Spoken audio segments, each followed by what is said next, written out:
शुक्रिया Jasmine, thank you very much. बहुत बहुत स्वागत है आप सभी का, वेरी वार्म वेलकम। बहुत एनर्जेटिक लग रहे हैं आप लोग। हम इकट्ठे काम किए थे। सर माइक पे बोले। अच्छा, हम इकट्ठे काम किए तीनों। आगे भी इकट्ठे काम करेंगे मिलके, अभी देखेंगे, ठीक देखेंगे। रास्ते चलेंगे तो sir let's start with Surendra sir आपसे। शिमला को स्मार्ट सिटी कैसे बनाएंगे सर आप? देखिए, स्मार्ट सिटी, शिमला अपने आप में स्मार्ट है। स्मार्ट पीपल, स्मार्ट लोग यहाँ रहते हैं, अपने आप में स्मार्ट सिटी। आप देखा होगा कि शिमला एक खूबसूरत शहर है।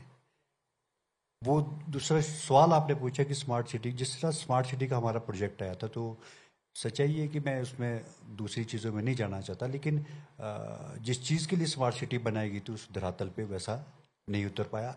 हाँ, लेकिन मेरे से आप पूछे तो मेन समस्या स्मार्ट सिटी में ट्रांसपोर्टेशन सिस्टम है, ट्रैफिक का प्रॉब्लम है, शिमला को सुंदर कैसे रखना है, कंक्रीट कम करना है, ये सारी चीज़ें हम इसमें होनी चाहिए थी, जो धरातल पे मुझे कम नज़र आई।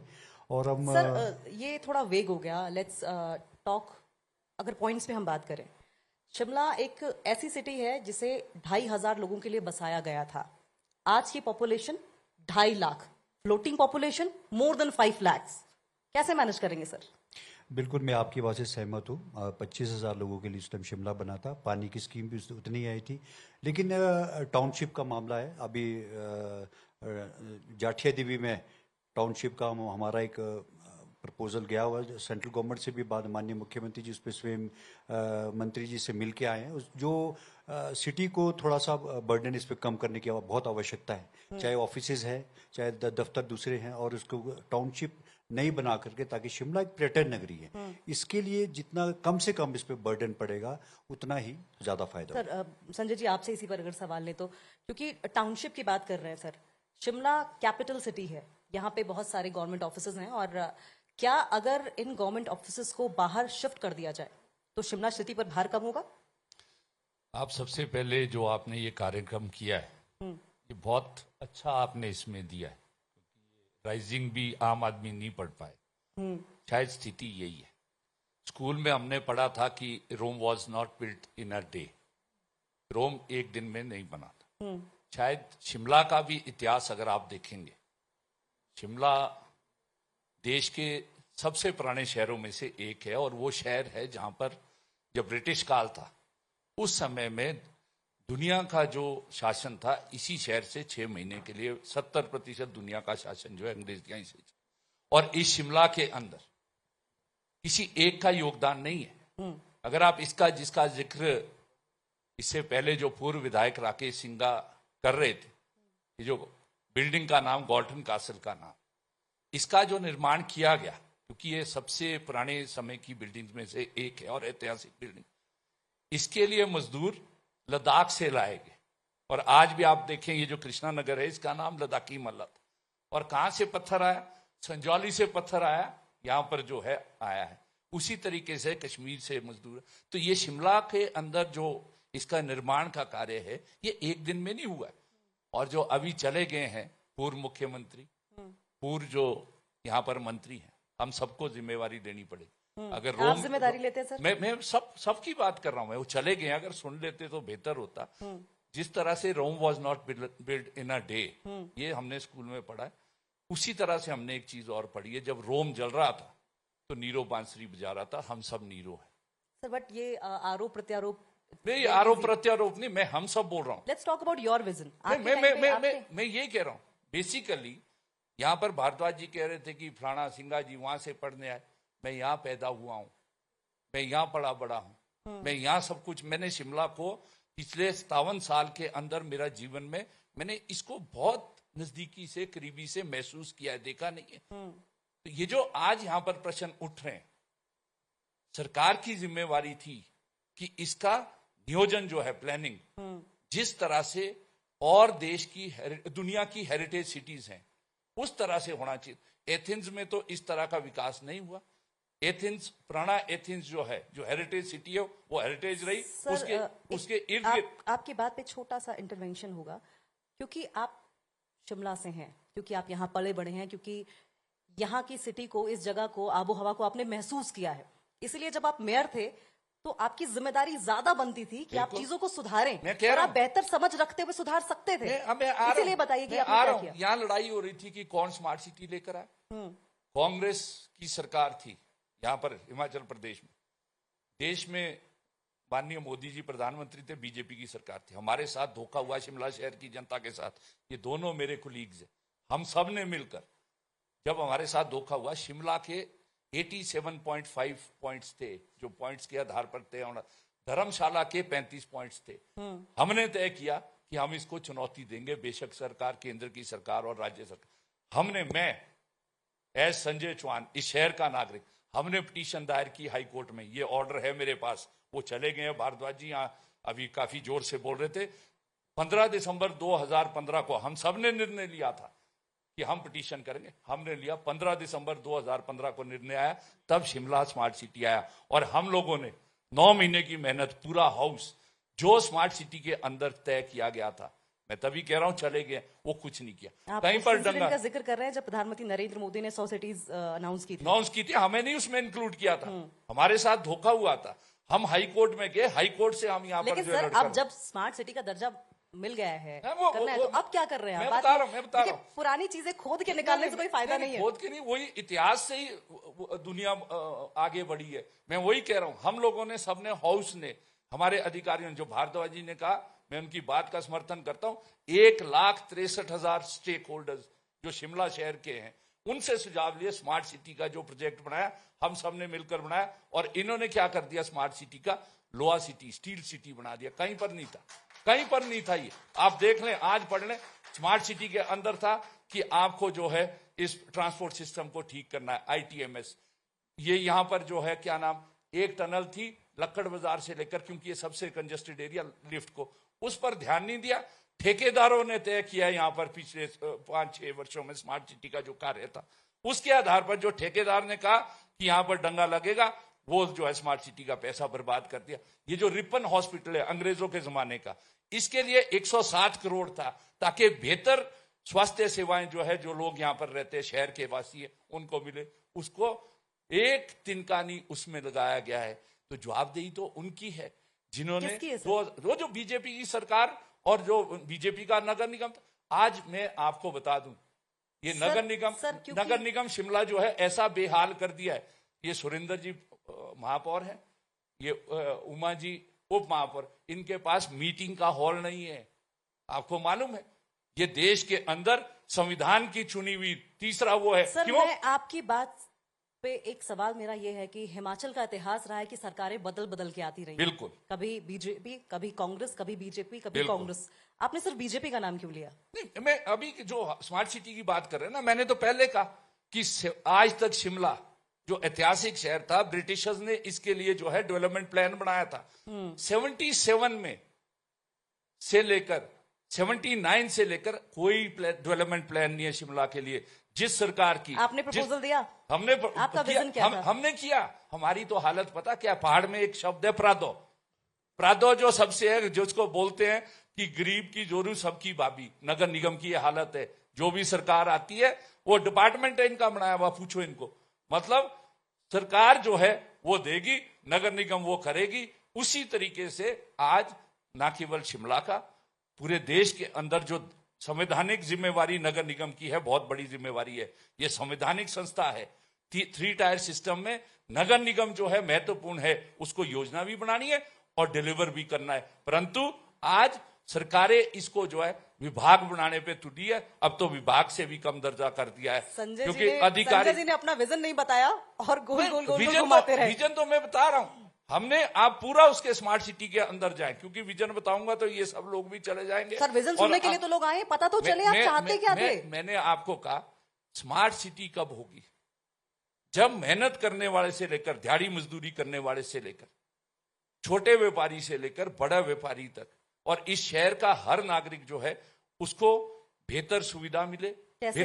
कोई रोड मैप आपने प्रेजेंट किया? मैं बता रहा हूं, ये जो वर्ल्ड जिसकी बात अभी जयराम जी करके गए, 2015 में हमारे हाउस ने, ये जो वर्ल्ड बैंक का 65 MLD का जो प्रोजेक्ट आया, ये हमारे हाउस ने 2015 में किया। और मैं यकीन दिला रहा हूं शिमला शहर की जनता का और इन सब सहयोगियों का, जो हमारा नगर, अगले 100 साल तक शिमला शहर में पानी की कमी नहीं होगी।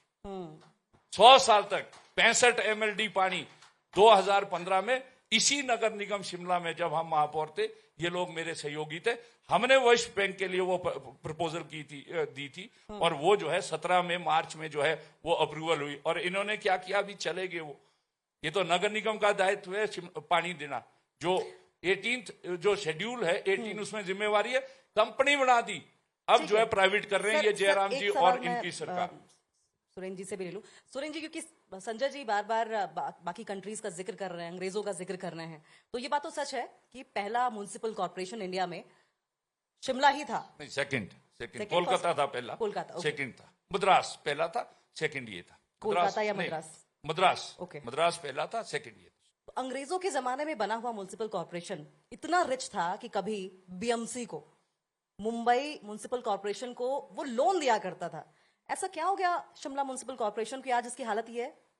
देखिए, मैं आपकी बात से सहमत हूँ। एक तो उस समय का जो कॉरपोरेशन था, उसके पास हमारे पास गवर्नमेंट को स्कूल, कॉलेज, यूनिवर्सिटीज, हॉस्पिटल्स, सारी संस्थाएं जो है वो नगर निगम के अधीन आती थी।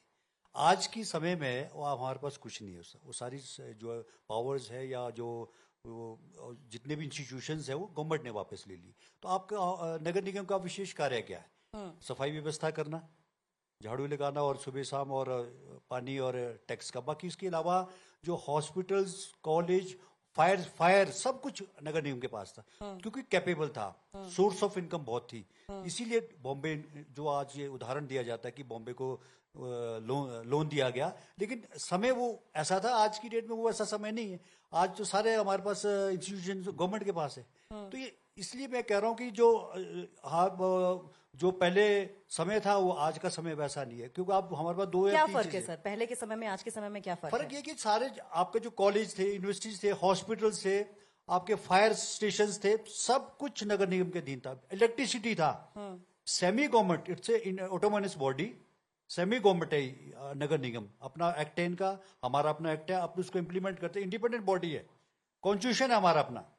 लेकिन बावजूद इसके कि चाहे कोई भी सरकारें रही हो, मेरा ये कहना है कि सरकारें जब आपको लोकल अर्बन बॉडीज को पावर और उसकी स्नैच कर देंगे, 74th अमेंडमेंट जो हमारा एक्ट है, अगर आप उसको नहीं दोगे, हमारे को शक्तियां नहीं दोगे, तो कहां से चलेगा? आप कई चीजें हमसे एक्सपेक्ट करते हैं। क्रिटिसिज्म हमारे को ठीक है, पूर्व में क्या हुआ, कैसे हुआ, क्यों हुआ, मैं उसमें नहीं जाना चाहता। नहीं जाना चाहते आप? मैं गड़े मुंह बिल्कुल उठाने का फायदा नहीं है? नहीं, ये नो बात नो, आप संजय चौहान जी नहीं, को मैं बताएंगे? जाना नहीं चाहता। मुझे, हमारे पास इतना टाइम नहीं है। मुझे काम का, अब मैं अपना काम पे कंसंट्रेट करता हूँ। कोई भी काम हो, वो अच्छा है बुरा, वो ठीक है, रिजल्ट बाद में आएगा, that is depend on public. जनता उसका तय करेगी हमने क्या काम किया, कैसे किया। लेकिन सच्चाई ये है कि आपको काम में क्रिटिसिज्म करे, हमारा criticism makes me more powerful. ये मेरा अपना विचार भी, और आलोचना होनी चाहिए और हेल्दी आलोचना हो। लेकिन मैं हर काम में आलोचना में नहीं पढ़ना चाहता। मुझे अपने काम में हम कंसंट्रेट करता हूँ, अपना काम ही उतने में, जितना वो आपको आने वाले समय में दिखेगा कि हम शिमला के लिए बहुत सारा ऐसे प्रोजेक्ट्स भी ला रहे हैं जिस पे हम काम कर रहे हैं। लेकिन हमारे पास प्रोजेक्ट्स आप ला रहे हैं, कब ला रहे हैं, क्या प्रोजेक्ट्स है, इस पर हम बाद में बात करेंगे। उमा जी हमारे साथ मौजूद हैं। उमा जी, शिमला सिटी की अगर बात करें, अगर शिमला सिटी में टूरिस्ट आता है, पहली बात तो ट्रैफिक जैम की बहुत ज्यादा समस्या है यहाँ पर, traffic is a big big issue. लेकिन अगर टूरिस्ट बाहर से आ रहा है तो सिटी जैम, चौक हो जाती है, अंदर बाहर पूरी तरीके से। सोल्यूशन क्या है इसका? बिल्कुल आपने सही पूछा है, और ये समस्या जो है हमारे साथ अभी तक बनी हुई है, क्योंकि जब तक ये हमारे फ्लाईओवर्स वगैरह तैयार नहीं होते, ये ट्रैफिक का जो है यहाँ पे जाम लग ही रहा है। क्योंकि कई जगह रोड जो है हमारे अभी चौड़े नहीं हुए, जिसकी वजह से जो है वो गाड़ियाँ रुकी रहती हैं। गाड़ियों को आगे बढ़ने के लिए रास्ता चौड़ा करना बड़ा जरूरी है, जिसके ऊपर हम लोग काम कर रहे हैं। वाइंडिंग ऑफ रोड्स का काम अब बहुत तेजी से चल रहा है, और सरकार की तरफ से हमें पूरे आदेश आए हैं कि पूरा जो शिमला का सर्कुलर रोड है उसको चौड़ा किया जाए, ताकि ये तो जाम से बात की निजात बात होगी, मिले। ये तो बात की बात होगी। अभी अभी सर स्टार्ट हो गया है ये काम, ऐसी बात नहीं नहीं है। स्टार्ट हो गया है वो कह रही हूँ मैं, लेकिन ये चौड़ीकरण तो बाद में जब हो जाएगा तभी चीजें मैनेज हो जाएंगी। लेकिन अभी आपकी जिम्मेदारी है चीजों को मैनेज करना, तो कैसे आप ट्रैफिक को मैनेज करेंगे सर?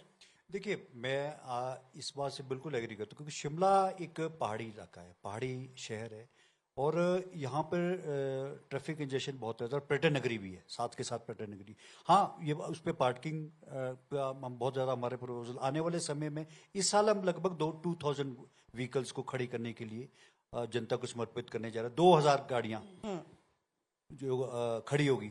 इसके अलावा नगर निगम जो बना रहा है, नगर निगम अपने स्तर पर लगभग 4 से 5 हजार स्टॉ हमारी गाड़ियों के स्पेस है हमारे पास जिनको खड़ी करने के लिए। तो एक बावजूद उसके अभी भी समस्या रहेगी, लेकिन 2000 गाड़ियों को, पार्किंग को, स्लॉट्स को इस वर्ष हम जनता को समर्पित करने जा रहे लेकिन हैं। मैनेजमेंट क्या संजय जी एक बड़ा इशू है म्युनिसिपल कॉर्पोरेशन के लिए, क्योंकि कई बार ऐसा होता है कि अगर कोई किसी घर में कोई बीमार है, कोई पेशेंट है, तो समस्या ये खड़ी हो जाती है कि गाड़ी मैनेज करें या पेशेंट को मैनेज करें। डेफिनेटली, जिस तरीके से मैंने कहा, यहाँ पर 6000 ब्रिटिशर्स के लिए ये शहर था, और अभी जो सेंसस पॉपुलेशन है वो 2.25 लाख है। वैसे फ्लोटिंग पॉपुलेशन के हिसाब से 3.5 लाख यहाँ पर रहती है। शिमला अब ऑलमोस्ट ओवर क्राउडेड है।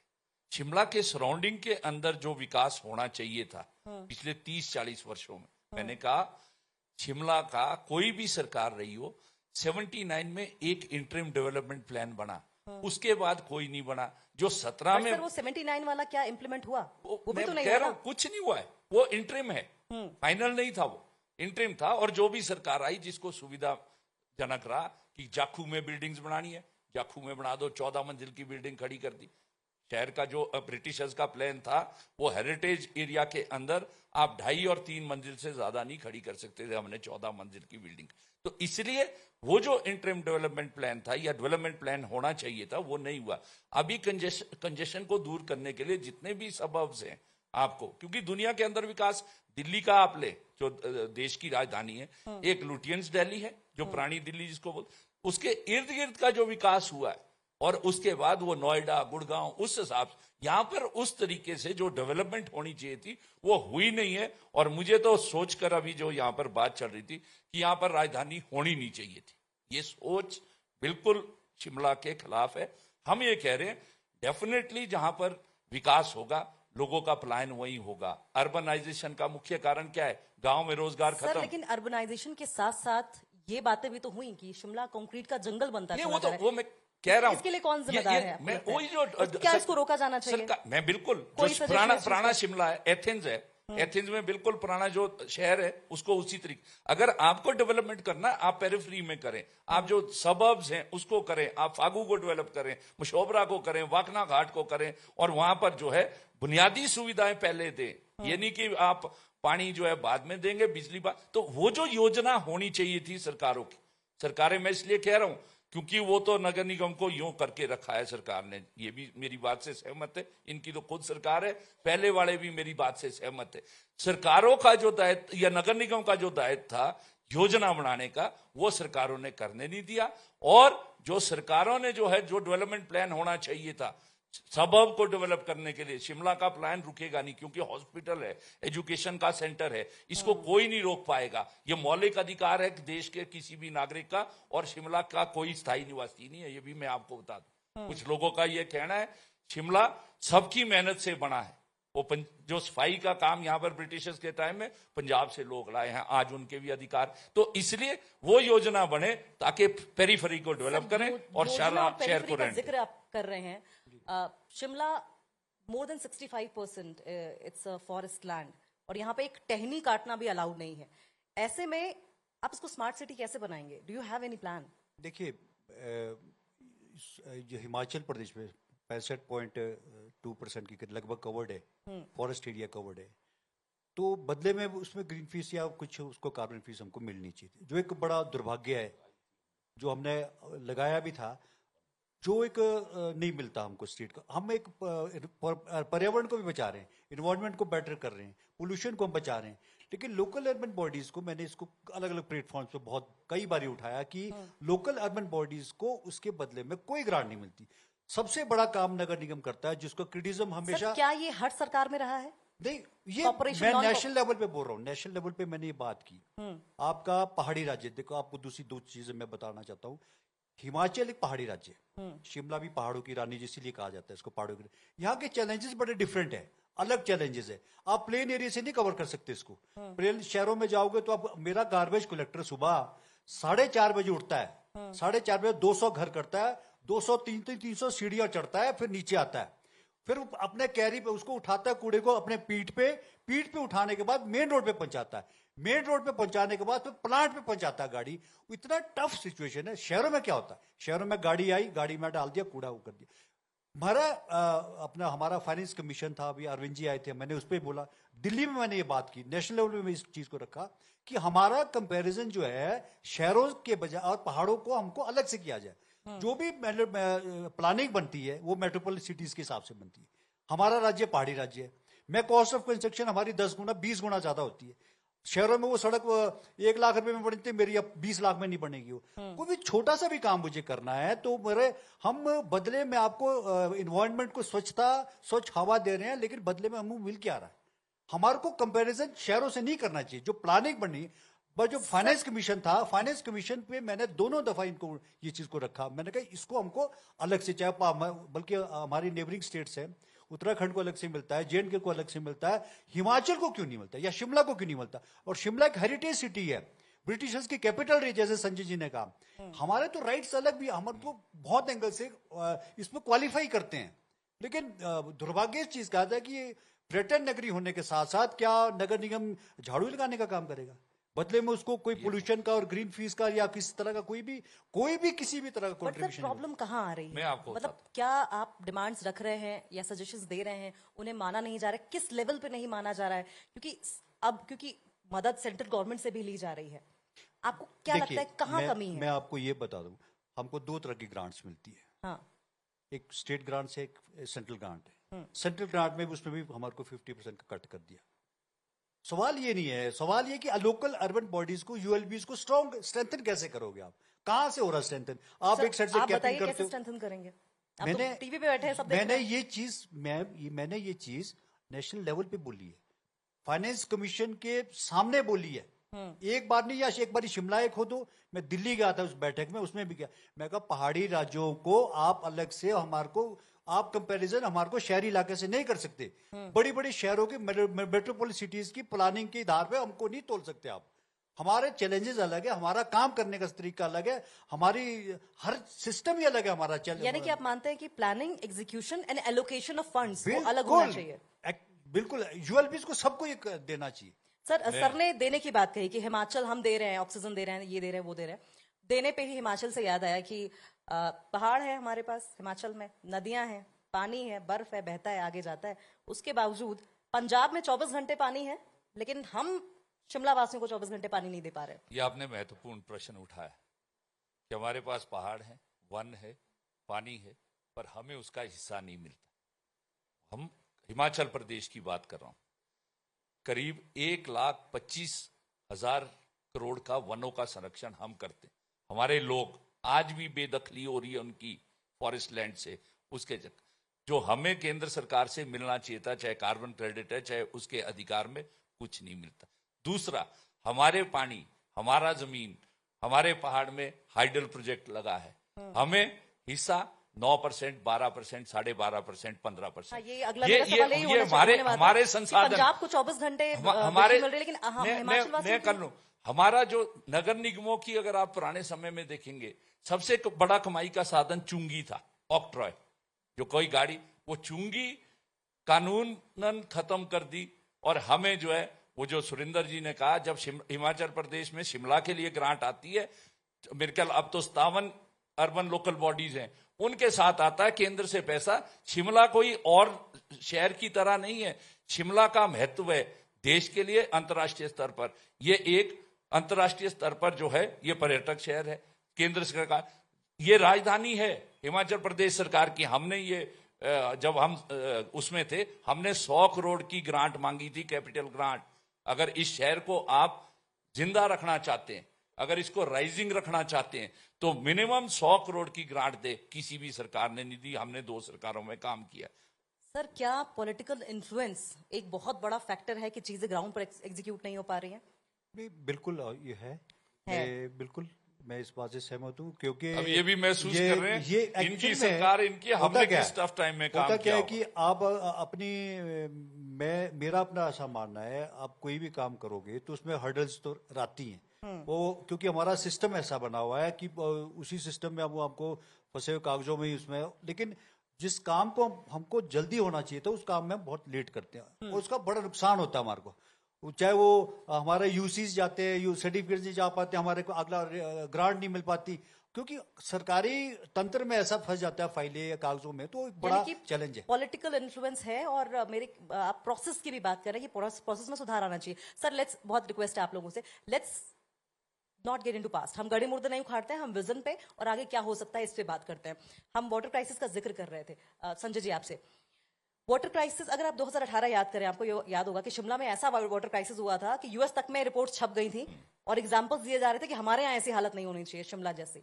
आपका क्या विजन है सर, किस तरीके से इस वाटर क्राइसिस को खत्म किया जाए? मैंने रोड मैप आपको क्या होना कह चाहिए? दिया 2015 में जो हम इनिशिएट किए हैं प्रोजेक्ट, हम पूरी गारंटी से कह रहे हैं ये जो वर्ल्ड बैंक का जो हमने 2015 में नगर निगम में जो इनिशिएट किया है, अगले 100 साल तक शिमला शहर और इसके इर्द गिर्द, क्योंकि वो सिर्फ शिमला शहर नहीं है, ग्रेटर शिमला वाटर सप्लाई हमने तय किया है, 65 MLD है उसमें। अगले 100 साल तक शिमला शहर में कमी नहीं होगी। आप लिख लें, मैं तो शायद 20-25 साल में चला जाऊंगा, है ना, आप गारंटी लिख लें। दूसरा, अगर ये लोग, मुझे उम्मीद है हम लोगों ने साथ काम किया है, अगर ये लोग जैसे ही ये फर्स्ट फेज या सेकंड फेज आएगा तो उसी समय से 24/7 पानी हो जाएगा। ये हमारी योजना है जो लोग यहाँ पर बोलकर चले गए। अभी मैं दिखा सकता हूं आपको 2015 का, आप पूरा नगर निगम की हाउस की प्रोसीडिंग्स देख लें, आप हमारी मीटिंग्स देख लें, आप याद करें, शिमला शहर की जनता याद करती होगी, वर्ल्ड बैंक के जो साउथ एशिया के डायरेक्टर थे जब हिमाचल प्रदेश में आए 2016 में, हमारे पास वो सबसे पहले आए, सरकार के पास जाना था उनको, उन्होंने कहा कि नगर निगम जो है बेहतर काम कर रहा है, बेहतर प्रपोजल्स भेज रहा है, मैं पहले जो है वहां पर जाऊंगा। और नगर निगम का पूरा हाउस था जिन्होंने उनको कहा, और उन्होंने कहा कि तुम्हारी जो ये पानी की प्रपोजल है हम इसको प्रायोरिटी पे करेंगे। और क्या करना चाहते हैं, जो आपने कहा कि 2 घंटे लगते हैं, 2013 में सिटी मोबिलिटी प्लान हमने बनाया और उसमें तारा देवी से रोपवे था, वहीं पार्किंग थी। ये जो कंजेशन की आज बात कर रहे हैं, अगर उसको लागू कर दिया होता तो शिमला के लिए एक नई चीज होती। और जिस तरह से लोग स्विट्जरलैंड और दूसरी जगह जो है इस तरह का आनंद लेने जाते हैं, कंजेशन भी ना होती, गाड़ी वहीं रुकनी थी। उसके बाद 2016 के अंदर हमने ये टूटी कंडी का जो हमारा प्रोजेक्ट है, जो बड़ी बिल्डिंग, वहां से हमने शहर के लिए जो है 800 गाड़ी का पार्किंग बनाया हमने वहां पर। वहीं से जो है रोपवे था, हमने उद्घाटन किया। ये लोग अभी चले गए, 2017 में जैसे ही सरकार बदली और जो वो आए, एक तिनका नहीं उसका आगे बढ़ाया। कंजेशन करने के लिए 2012 से लेकर हम सब मिलकर पूरी योजना हमने दी। तो पूरे आपके बगल में मेयर साहब बैठे, उनको बोलिए आगे बढ़ाएं। नहीं, वो कर रहे हैं अभी। अब क्या करेंगे, वो तो खत्म ही कर दिया प्रोजेक्ट पिछली सरकार ने, वो तो खत्म ही कर दिया। वो वाला जो रोपवे था टूटी कंडी से लेकर इधर वाला, वो तो खत्म कर दिया। माननीय जो मुख्यमंत्री थे उस समय, वीरभद्र सिंह जी, उनकी पट्टिका लगी हुई थी यहाँ पर लेडीज पार्क के ऊपर, वही हटा दी। तो इसलिए विजन है। मैं आज भी कह रहा हूं, चाहे स्मार्ट सिटी है, चाहे पानी है, चाहे कूड़े का है, चाहे स्ट्रीट लाइटिंग का, आप 2012 से 15-17 तक जो विजन हमारा रहा है, अगले 5 साल तक भी वही काम होगा। सुरेंद्र जी और उमा जी मेरी बात से सहमत होंगे। इसका मतलब ये हुआ, जिस तरीके से आप लोग अपनी बातें रख रहे हैं, कि सरकारें म्युनिसिपल कॉर्पोरेशन की सुनती नहीं है। सुनती नहीं, वो रिकग्निशन नहीं है। ये पानी का दायित्व था, वो कंपनी 2018 में कंपनी बना दी, वो जयराम जी की सरकार थी और नगर निगम बीजेपी का था, कंपनी बना दी है। सुरेंद्र जी और उमा जी के पास तो अब कंट्रोल कोई नहीं उसका, अब वो निजीकरण की तरफ ले जा रहे हैं, जो सबसे बड़ा दायित्व है, संवैधानिक दायित्व है। जब 1992 में जो 74th कॉन्स्टिट्यूशनल अमेंडमेंट हुआ, पानी सबसे बड़ा दायित्व उनका है, उसके लिए कंपनी बना दी है। तो बेचारे ठीक बोल रहे हैं। आप कह रहे थे कि बहुत सारे प्रोजेक्ट्स हैं, और अब आप सरकारों के साथ मिलके या केंद्र सरकार से क्या अपील करते हैं, क्या आपका रोड मैप रहने वाला है, जल्दी से हमें बता दीजिए। देखिए, मैं कुछ बातें जो हमारी अभी रह गई थी, जो आने वाला समय मैं समझता हूँ जैसे डिकंजेशन ऑफ ट्रैफिक, शिमला का एक अपने का ट्रैफिक की बड़ी समस्या रहती है। तो एक दो प्रपोजल हमने बड़े लेवल के बनाए हैं जिसमें टनल्स पे हम जाना चाहते हैं। टनल्स का बहुत पुराना ये प्रपोजल चला होता है, इस पे हम काम करना चाहते हैं। माननीय मुख्यमंत्री जी ने भी हमें इस पे काफी विश्वास दिलाया है कि हम इस पे टनल्स पे जाएं। और पार्किंग्स के हमारे बड़े बड़े स्लॉट्स बढ़ने जा रहे हैं जो आने वाला समय आपको बताएगा। और इसके साथ जो हमारा नगर निगम के परिधि में जितना भी क्षेत्र आता है, जैसे टाउनशिप की बात है, उसको हल्का करने की बहुत आवश्यकता है। ट्रांसपोर्टेशन सिस्टम, दूसरा जो रोपवे की बात हुई, जो रोपवे वो अभी मार्च में एक नया दूसरा रोपवे हमारा है जिसको हम ट्रांसपोर्टेशन सिस्टम से जोड़ रहे हैं, जिसमें वो रोपवे ऐसा नहीं हुआ कि टूरिज्म को बढ़ावा, टूरिज्म उस पर टूरिस्ट से हैवी चार्जेस किया, लेकिन हम उस पे जो है ट्रांसपोर्टेशन सिस्टम से जोड़ करके उसको रोपवे बनाने की हम तैयारी कर रहे हैं। एक बहुत बड़े कई प्रोजेक्ट्स हैं जो हमारे धरातल पे आने वाले समय में दिखेंगे। यानी राइजिंग शिमला की पूरी तैयारी है। उमा जी, आपसे एक सवाल ये कि क्योंकि हम सड़क सुरक्षा की बात करते हैं, आपको क्या लगता है कि सड़क सुरक्षा क्या होनी चाहिए, किस तरीके से डिफाइन करेंगे मैं ये समझती हूँ कि सड़क माइक मैम प्लीज अपने पास रखें। सड़क सुरक्षा के लिए सबसे पहले है कि लोगों को मोबाइल का यूज़ गाड़ी चलाते हुए नहीं करना चाहिए। और जैसे मैंने देखा कि अक्सर लोग साइडों में खड़े होके रील्स या कुछ भी बनाना चाहते हैं, वो नहीं होना चाहिए। और सबसे बड़ी बात है कि जेब्रा क्रॉसिंग से ही करना चाहिए, पेडिस्ट्रियन पाथ्स यूज़ करने चाहिए, और अल्कोहल लेके गाड़ी को ड्राइव नहीं करना चाहिए। मेरा ख्याल सड़क दुर्घटनाओं से बचने के लिए ये सब चीज़ों का ध्यान में रखना बहुत ज़रूरी है। बहुत जरूरी है। हम मैं लोग देख रहे थे। एक रिक्वेस्ट कर लूं इन दोनों हाँ से? बिल्कुल करिए। नगर निगम विकास तब करेगा अगर ये आपस में बैठकर जो दायित्व है मीटिंग करके अपने हाउस में प्रपोजल बनाएंगे। पर जो मीटिंग हॉल था नगर निगम का ब्रिटिशर्स के टाइम से, आज 2019 में फिर आप कहेंगे जो उस समय की सरकार थी, अब मैं नाम नहीं लूंगा, आप भी थोड़ा बुरा मान रहे हैं, और जो नगर निगम था, है ना, उन्होंने उस मीटिंग हॉल को फूड कोर्ट में बदल दिया है। मैं इन दोनों से रिक्वेस्ट कर रहा हूं, उस मीटिंग हॉल को, इनके पास मीटिंग हॉल नहीं है, सीधा आरोप लगा रहे हैं आपके ऊपर। इसलिए ये नहीं थे उस समय उन्होंने, पर मैं इनसे क्योंकि मौजूदा है, तब विकास होगा, जब बैठकर सब लोग डेलिब्रेट करेंगे। इसलिए मेरा आग्रह है, जो उसका ढाबा बना दिया है, हिंदी में तो ढाबा ही बोलते हैं, शांत बैठी रही, लेकिन इसलिए आपकी इनको बात से करना। सहमत नहीं है वो। नहीं, वो बोले नहीं, वो उसमें जो पूर्व में क्या हुआ है, जो भी, मैं इस पे अब तो माननीय उच्च न्यायालय का भी निर्णय, उच्च न्यायालय नहीं तय करता, मालिक नगर निगम। मैं उच्च न्यायालय के ऊपर भी टिप्पणी कर सकता हूँ। मालिक उच्च जो आपको आदेश आए ना, हमको नहीं, आदेश नहीं आ सकते सुरेंद्र जी। मालिक, अगर आप उसका रेवेन्यू पेपर देखेंगे, मालिक आदेश तो नहीं, उमा मैडम नहीं, मालिक नगर निगम, सुने, आप उसके रेवेन्यू पेपर देखे। उच्च न्यायालय जो है कानून से बाहर नहीं काम कर सकता है। मालिक उसमें रेवेन्यू पेपर में अभी दिखा देता हूं इनको, एक मिनट गुड्डू भाई। मालिक नगर निगम, कब्जा स्वयं नगर निगम का, और गैर मुमकिन कार्यालय 435 स्क्वायर मीटर। कोई उच्च न्यायालय आपकी प्रॉपर्टी को या मेरे संजय चौहान की प्रॉपर्टी को यह नहीं कह सकता कि संजय चौहान ने कैसे इस्तेमाल करना है। और नगर निगम संवैधानिक संस्था है, संवैधानिक संस्था में कल को तो अगर मान लो, मैं नहीं समझता हूं कि उच्च न्यायालय इतना कर देगा, वो तो ये कहेगा असेंबली को जो है इसमें कुछ और खोल दो।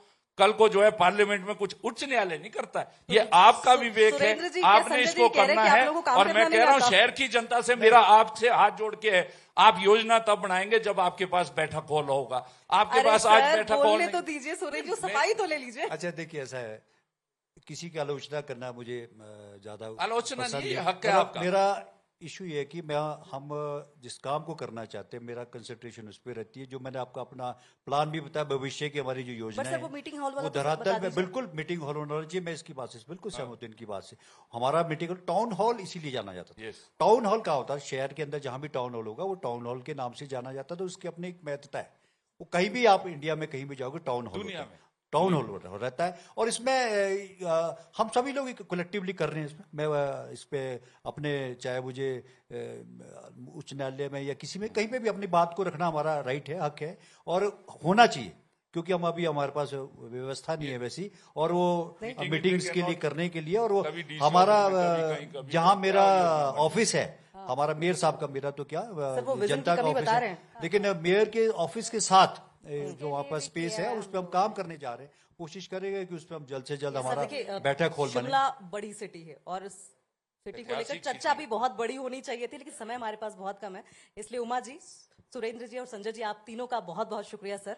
इस चर्चा को हम आगे बढ़ाते हैं, लेकिन क्योंकि समय बहुत कम है इसलिए इस चर्चा को हम लोग यहीं विराम देंगे। आपका समय देने के लिए न्यूज़ 18 को बहुत बहुत शुक्रिया। थैंक यू, धन्यवाद थैंक जी, यू धन्यवाद। जी, थैंक आप सभी का बहुत बहुत शुक्रिया। और अब मैं अनुरोध करूंगी न्यूज 18 हिमाचल के कंसल्टिंग एडिटर मुकेश राजपूत जी का कि मंच पर आएं और हमारे माननीय मेहमानों को, हमारे गेस्ट को मोमेंटो देकर सम्मानित करें। तो आप सुन रहे थे शिमला शहर के शीर्ष नेतृत्व को, और सही मायने में अगर राइजिंग शिमला की बात की जाए तो नगर निगम एक सबसे बुनियादी